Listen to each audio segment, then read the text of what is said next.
Okay, so nandito na ako sa Terminal 2 and AirAsia Station.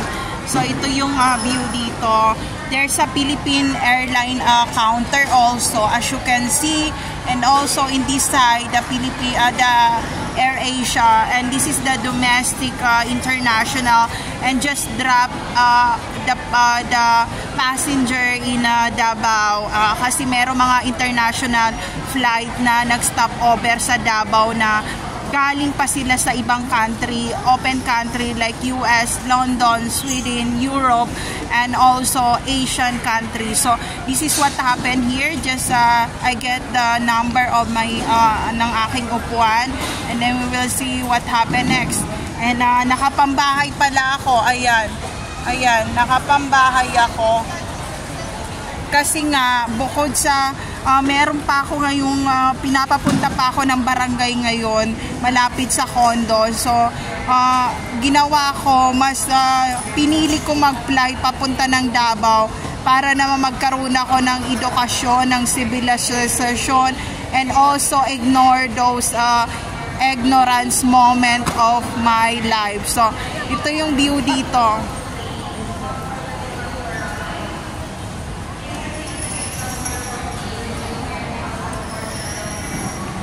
So, ayun, bare face, there's no makeup, and sabi niya ni personnel sa airport, ma'am, hindi nyo na kailangan mag-makeup. Yung mukha nyo na lang makita, maganda na yon, hindi na kailangan mag-makeup. So, wala akong lipstick, wala akong makeup, nakapambahay ako. And then, pambahay rin yung aking sapatos. So, ayan, dito na tayo sa counter ng AirAsia. Mabuhay, Philippines. Nasira yung aking DJI. So, pagtyaga na lang natin tong cellphone. Sliding muna tayo ng konti.